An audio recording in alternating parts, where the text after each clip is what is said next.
कुछ ऐसे लोग हैं जो वास्तु नहीं कराना चाहते क्योंकि उन्हें इन सब चीज़ों में बिलीव नहीं होता है, थोड़ा कम होता है। ये बिल्कुल वैसे ही है कि कोई बीमार है लेकिन वो दवाई नहीं खाना चाहता तो क्या होगा। इसका बेनिफिट जैसे आपने मुझे बताया कि ग्रोथ आप देख सकते हैं, किस तरीके के और कौन से प्रॉब्लम्स में काम आ सकता है एनर्जी वास्तु। कोशिश करें कि वो अवॉइड करें, जैसे कि नॉर्थ ईस्ट का टॉयलेट, नॉर्थ ईस्ट का किचन और आपका साउथ वेस्ट का एंट्रेंस। तो ये जो फेक वास्तु करने वाले लोग होंगे या वास्तुशास्त्री होंगे, इन्हें पहचानने का क्या तरीका है? आप पिरामिड लगा लीजिए, आप टेप लगा लीजिए, या आप कोई और भी दूसरा इंस्ट्रूमेंट लगा लीजिए, तो आपको ऐसे वास्तु कंसल्टेंट से दूर हटने की ज़रूरत है। और जब वो मेरे पास आते हैं तब मैं उन्हें बताती हूँ कि इसका कोई परमानेंट सोल्यूशन नहीं है। स्वागत है आप सभी का नेशनल खबर के इस धर्म प्रोग्राम में। हम अभी तक ज्योतिष के बारे में बात कर चुके हैं, वास्तु के बारे में बात कर चुके हैं और बहुत सारी अन्य चीज़ों पर हम लगातार हमारे जो एक्सपर्ट्स हैं उनसे चर्चा करते रहते हैं। लेकिन आज के इस खास प्रोग्राम में हम एनर्जी वास्तु के बारे में बात करने वाले हैं। वास्तु एक बहुत अलग चीज़ है जिसके बारे में आप जानते हैं कि घर में जाकर या किसी प्रॉपर्टी में जाकर, किसी कमर्शियल या किसी भी रेजिडेंशियल प्रॉपर्टी में जाकर उसके वास्तु को चेक करना। लेकिन एनर्जी वास्तु क्या चीज़ है, इस पर आज की खास चर्चा होने वाली है। लेकिन सबसे पहले हम शुरुआत करेंगे वास्तु से ही। हमारे जो गेस्ट हैं वो हमारे साथ मौजूद होंगी, ग्रैंड मास्टर स्मिता सोनी जी। बहुत स्वागत है आपका मैम। थैंक यू प्रज्ञा। और अभी हमने हालिया ही आपसे चर्चा की थी और अब फिलहाल हम वास्तु पर बात करने वाले हैं कि ये वास्तु आखिर चीज़ क्या है क्या वास्तु और क्यों कराए कोई वास्तु? वास्तु एक बहुत प्राचीन विद्या है जिसका उपयोग हम भवन के, प्लॉट्स के या हम किसी भी प्रॉपर्टी के एनर्जेटिक अलाइनमेंट के लिए करते हैं। एनर्जेटिक अलाइनमेंट मैं आपको समझाती हूँ। वास्तु में हम 10 डायरेक्शंस और 5 एलिमेंट्स के ऊपर काम करते हैं। हर डायरेक्शन की अपनी एक एनर्जी होती है, उसका एक एलिमेंट होता है। तो इसी तरह से अगर एक पर्टिकुलर डायरेक्शन की एनर्जी फायर है, वहाँ पे हम वाटर एलिमेंट का काम करेंगे तो वो आपकी लाइफ में प्रॉब्लम क्रिएट करने लगेगा। और फायर से रिलेटेड जो भी आपके बॉडी में या आपके लाइफ में फंक्शंस होते हैं उनमें आपको प्रॉब्लम होने लगेगी। तो वास्तु का उपयोग करके आप अपने जीवन में डिजायर्ड रिजल्ट लेकर आ सकते हैं। ओके तो ये जैसे आपने कहा कि आप अपने लाइफ में डिजायर्ड जो भी रिजल्ट हैं वो लेकर आ सकते हैं, तो ये कैसे इम्पैक्ट कर रहा है? आप 10 डायरेक्शंस में काम कर रहे हैं और 10 डायरेक्शंस को आप लोग रीड करते हैं, क्या चीज़ें होती हैं, इस पे कुछ आप बता सकते हैं? देखिए, जैसे कि मैंने कहा कि 10 डायरेक्शन होते हैं और 5 एलिमेंट होते हैं। हमारा शरीर पंचभूत से मिलकर बना हुआ है। बिल्कुल। और ये जो 5 तत्व होते हैं उनकी अपनी अलग अलग एनर्जीज होती है। तो एक पर्टिकुलर डायरेक्शन होती है हमारी साउथ ईस्ट की। मैं आपको एग्जांपल देती हूँ। साउथ ईस्ट की जो हमारी डायरेक्शन होती है वो फायर जोन है, उसमें फायर की एनर्जी होती है। अगर वहां पर आपने मिरर लगा दिया या तो वहां पर आपने जल की कोई एक्टिविटी कर दी तो जो पानी होता है वो आग को बुझाने का काम करता है। तो वो जो उसका इम्पैक्ट है वो सिर्फ आपके घर में नहीं आएगा, आपकी लाइफ में और आपकी बॉडी में भी आएगा। तो फायर से रिलेटेड फंक्शन है आपका डाइजेशन, आपका डाइजेस्टिव सिस्टम जो है वो डिस्टर्ब हो जाएगा। फायर मनी का रिप्रेजेंटेशन करता है, तो आपके लाइफ में मनी ब्लॉकेजेस क्रिएट होने लग जाएंगे, आपके पेमेंट स्टक होने लग जाएंगे। इसी तरह से आपका जो नॉर्थ ईस्ट होता है वो वाटर डायरेक्शन होता है। अगर आप उसमें कोई फायर एक्टिविटी करने लग जाते हैं तो वो कंपैटिबल नहीं होगी और आपके लाइफ में उसके एंटी एलिमेंट्स आने लग जाएंगे। ओके तो जैसे हम अभी बात कर रहे हैं कि 10 डायरेक्शंस और 5 एलिमेंट्स के बारे में बात किया, और ये जो चीज़ें अगर डिस्टर्ब होंगी तो आपके लाइफ में किस तरीके से इम्पैक्ट पड़ता है? आपके पास कोई ऐसा पर्सन आया जिसने इस तरीके की कोई क्वेरी रखी कि मैंने इस डायरेक्शन में दरवाज़ा अपना बनवाया हुआ है और इस डायरेक्शन में मैंने मिरर रखा हुआ है और कोई प्रॉब्लम है, तो आपने कैसे हैंडल किया उस चीज़ को? जब भी कोई इंसान अपनी लाइफ में प्रॉब्लम लेकर आता है कि पर्टिकुलर मुझे ये प्रॉब्लम है, तो उसमें आपको पहले उसकी एनर्जीज देखनी पड़ती है, उसके घर की एनर्जीज देखनी पड़ती है और उसके कार्मिक देखने पड़ते हैं। तो जब हम वास्तु की बात करते हैं तो हम पर्टिकुलर उस स्पेस की एनर्जी देखते हैं जहाँ पे वो इंसान रहता है और जहाँ से वो इंसान काम करता है। इन दोनों जगहों की एनर्जी में ये देखा जाता है कि कोई एंटी एलिमेंट तो नहीं है। अगर एंटी एलिमेंट है तो उसका करेक्शन करने के बाद में लोगों ने अपने लाइफ में सिग्निफिकेंट चेंजेस और ग्रोथ देखी है।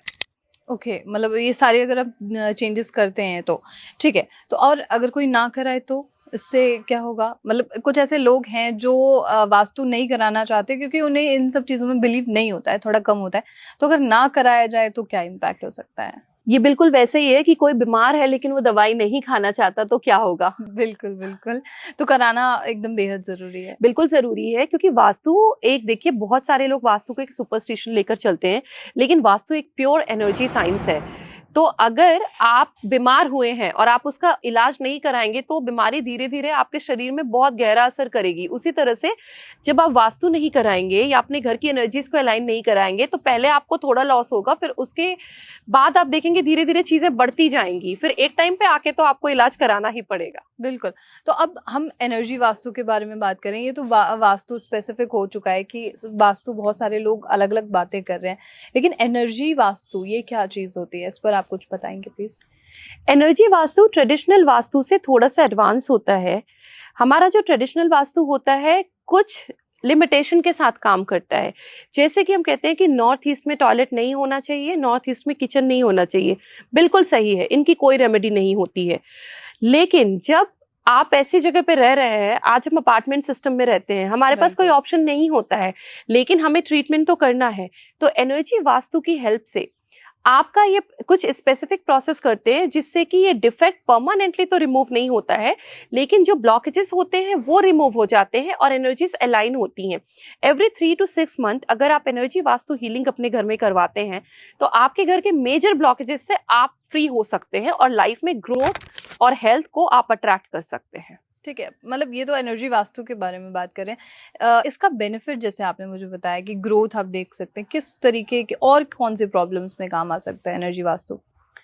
हर तरह की प्रॉब्लम में एनर्जी वास्तु आपको हील करता है। जैसे कि अगर देखिए हमारे घर में जितनी भी डायरेक्शन होती है हर पर्टिकुलर फंक्शन की डायरेक्शन होती है।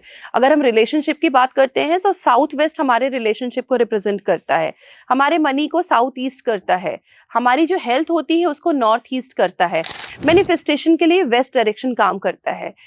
तो जब आप अगर वास्तु करवाते हैं, एनर्जी वास्तु स्पेसिफिकली करवाते हैं, तो आप अपने लाइफ में ओवरऑल रिजल्ट को देख सकते हैं। ठीक है, आपने भी अपार्टमेंट्स का जिक्र किया था कि आजकल हम अपार्टमेंट्स जैसी जगहों पे रहने लगे हैं और ऑब्वियसली हाई राइज में अब लोग ज़्यादा रहना पसंद कर रहे हैं, और वहाँ पर ये तो नहीं ऑब्वियसली देख सकते कि हमारा दरवाज़ा इस तरफ स्पेसिफिक होना चाहिए, हमारा टॉयलेट या वॉशरूम का जो दरवाज़ा है वो इधर होना चाहिए। तो क्या एनर्जी वास्तु उस वक्त काम आ सकता है जब वी नो कि हमारा जो एंट्रेंस है या फिर जो एग्जिट है वो एक अलग डायरेक्शन में है जहाँ नहीं होना चाहिए उसे? देखिए पहले तो मैं हमेशा यही कहती हूँ कि जो मेजर वास्तु डिफेक्ट होते हैं आप कोशिश करें कि वो अवॉइड करें, जैसे कि नॉर्थ ईस्ट का टॉयलेट, नॉर्थ ईस्ट का किचन और आपका साउथ वेस्ट का एंट्रेंस। लेकिन अगर अपार्टमेंट सिस्टम की वजह से या किसी भी रीजन से ये पॉसिबल नहीं है तो एनर्जी वास्तु आपको इसमें हेल्प करता है। परमानेंट इसका रिमूवल नहीं होता है, परमानेंट रेमेडी कुछ नहीं है इन 3 डिफेक्ट्स की, लेकिन फिर भी आपको उसके जो ब्लॉकेजेस होते हैं, उसके जो निगेटिव इफेक्ट होते हैं वो कम हो जाते हैं। एवरी 3 to 6 मंथ में अगर आप एनर्जी वास्तु हीलिंग कराते रहते हैं तो ये प्रॉब्लम्स आपको बॉदर नहीं करती, और जो इन डिफेक्ट्स की वजह से आपकी लाइफ में जो लॉसेस हो रहे थे वो लॉसेस आपको नहीं होते हैं। ये जो ट्रेडिशनल वास्तु लोग करते आ रहे हैं, ये कैसे अलग है? इस चीज़ के बारे में अगर आप कुछ बता सकते हैं तो। ट्रेडिशनल वास्तु से थोड़ा सा अलग है एनर्जी वास्तु, क्योंकि ट्रेडिशनल वास्तु में अगर आप देखते हैं तो उस पे भी हम एनर्जीज का ही अलाइनमेंट कर रहे हैं। 10 डायरेक्शन और 5 एलिमेंट्स की एनर्जीज को हम अलाइन करते हैं। लेकिन एनर्जी वास्तु में हम कुछ और भी एडवांस चीजें कर पाते हैं, जैसे कि अगर आपका घर किसी ऐसी जगह पे बना हुआ है जो कि प्लॉट जो है वो ऑस्पिशियस नहीं है, प्लॉट में कोई एंटिटी है या कोई निगेटिव एनर्जी है, आपने घर बनवाने के पहले आपने वास्तु नहीं करवाया था, अब आपको उसके निगेटिव इम्पैक्ट आ रहे हैं। अगर आपके घर में कोई निगेटिव एंटिटी आ गई है या कोई ब्लैक मैजिक है या कोई और भी हैवी निगेटिव एनर्जी है, एनर्जी वास्तु की हेल्प से उसको परमानेंटली रिमूव किया जा सकता है। ओके, और जैसे हमने अभी बात की कि हमें वास्तु क्यों कराना चाहिए, तो अगर एनर्जी वास्तु के बारे में अगर मैं सेम सवाल पूछूं कि क्यों एनर्जी वास्तु की तरफ किसी व्यक्ति को जाना चाहिए, तो इस पर क्या आपकी बात है? एनर्जी वास्तु आपको इसलिए कराना चाहिए कि जब आपको लग रहा है कि आपके लाइफ में मेजर सेटबैक्स आ रहे हैं जो बाकी और किसी मोडालिटी से ठीक नहीं हो पा रहे हैं, तब एनर्जी वास्तु की तरफ आपको जरूर देखना चाहिए। ओके और जो मोस्ट इम्पॉर्टेंट मेरा सवाल है, और हम जो सीरीज चला रहे हैं वो फेक एस्ट्रोलॉजर्स, फेक ज्योतिष, fake vastu persons, fake reiki करने जो वाले लोग हैं उन पर बात कर रहे हैं। तो ये जो फेक वास्तु करने वाले लोग होंगे या वास्तु शास्त्री होंगे, इन्हें पहचानने का क्या तरीका है? देखिए, फेक को आप ऐसे आइडेंटिफाई कर सकते हैं कि जैसे मैंने बताया कि नॉर्थ ईस्ट के वॉशरूम की कोई रेमेडी नहीं है, परमानेंट रेमेडी नहीं है नॉर्थ ईस्ट के टॉयलेट की, और उसी तरह से नॉर्थ ईस्ट के किचन की भी रेमेडी नहीं है, और आपके साउथ वेस्ट के एंट्रेंस की भी रेमेडी नहीं है। इनको कुछ टाइम के लिए थोड़ा सा एनर्जीज को अलाइन किया जा सकता है, जो कि एक रेगुलर प्रोसेस रहेगा एवरी 3 to 6 मंथ। लेकिन अगर कोई आपको कहता है कि इन 3 चीजों की रेमेडी मैं आपको परमानेंट दे रहा हूँ, आप पिरामिड लगा लीजिए, आप टेप लगा लीजिए, या आप कोई और भी दूसरा इंस्ट्रूमेंट लगा लीजिए, तो आपको ऐसे वास्तु कंसल्टेंट से दूर हटने की जरूरत है। बिल्कुल। और क्या आपने भी कुछ ऐसे लोगों से बात की है, या आपके पास भी कुछ ऐसे लोग आए हैं जो इस तरीके के फेक वास्तुशास्त्री से उनके चंगुल में फंस के आ चुके हैं और नाउ दे वांट कि अब मुझे कोई ऐसा सॉल्यूशन चाहिए? जी, मेरे पास बहुत सारे ऐसे केसेस आते हैं जिसमें कि नॉर्थ ईस्ट के टॉयलेट के नाम पे लोग बहुत मोटा पैसा अपने क्लाइंट से लेते हैं कि ठीक है, इसकी हम आपको परमानेंट रेमेडी दे रहे हैं, लेकिन कुछ टाइम के बाद, 2 साल 3 साल के बाद में लोगों ने देखा है कि इसका इम्पैक्ट उनकी लाइफ में आ रहा है। और जब वो मेरे पास आते हैं तब मैं उन्हें बताती हूँ कि इसका कोई परमानेंट सोल्यूशन नहीं है, सिर्फ रेमेडीज हैं जो कि टाइम टू टाइम रिपीट करनी पड़ती हैं। तो स्मिता जी, जैसे अभी तक हम बात कर चुके हैं कि एनर्जी वास्तु क्या होता है, वास्तु क्या होता है, अब मेरा आखिरी सवाल आपसे और होगा कि आप कोई टिप दे सकती हैं जिससे कि कोई भी व्यक्ति जो जिसके घर में एक्सपर्ट नहीं है, वास्तुशास्त्री नहीं है, या वो किसी वास्तुशास्त्री के कांटेक्ट में नहीं आना चाहता है, तो वो अपने घर की एनर्जी को कैसे अलाइन रख सकता है? आप अपने घर में एक पर्टिकुलर डायरेक्शन होती है नॉर्थ ईस्ट, उसको आइडेंटिफाई कर लीजिए, कंपास हमारे मोबाइल में होता है, और नॉर्थ ईस्ट में आप देख लीजिए कि वो एरिया आपका डीक्लटर होना चाहिए, वहां पे कोई ब्लैक कलर नहीं होना चाहिए, रेड कलर नहीं होना चाहिए। और अगर आपने वहां पर अपना मंदिर रखा हुआ है तो ये ध्यान दें कि मंदिर को आप ऑर्गेनाइज रखें। एक ही छोटे से मंदिर में आप बहुत सारे भगवान की मूर्ति या फोटो ना रखें। जैसे हमें स्पेस की जरूरत होती है, उसी तरह से स्पेस करके आप कुछ लिमिटेड भगवान की ही फोटो रखें। रिपीटेटिव जो डेटीज होते हैं, जैसे आपने गणपति जी की 5 फोटो रख ली, आपने दुर्गा माता के 10 आपने मूर्ति रख ली, इसी तरह से एक ही भगवान की आप डुप्लीकेसी मत करिए। और एक सबसे सिंपल टिप है कि आप कपूर रोज अपने घर में जलाएं, जिससे आपके घर की एनर्जी क्लीन होती रहे। ये सभी के लिए हो सकता है? आप सब घर में कपूर जलाइए जी, और कमर्शियल्स में भी? हर जगह, आप अपने घर में, आप अपने ऑफिस में, आप अपनी फैक्ट्रीज में, हर जगह आप कपूर की स्मजिंग कर सकते हैं और आप देखेंगे कि एनर्जीज प्योर होने लगती हैं। तो कपूर से पॉजिटिविटी वाइब जो है वो आ सकते हैं घर में, इसलिए?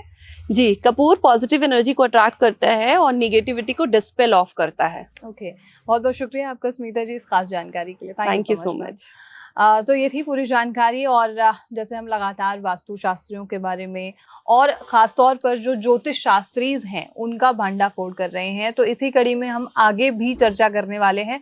और आगे का जो हमारा ये खास प्रोग्राम होने वाला है वो उन लोगों के लिए है जो कि एनिमल लवर्स हैं, यानी कि जो जिनके घर में पेट्स हैं, जो अपने जानवरों से या पेट्स से बात करना चाहते हैं। किस तरीके से आप बात करें, इस पर हम खास चर्चा करने वाले हैं। और ऐसे साक्षात्कार के लिए आप नेशनल खबर के साथ जुड़े रहिए।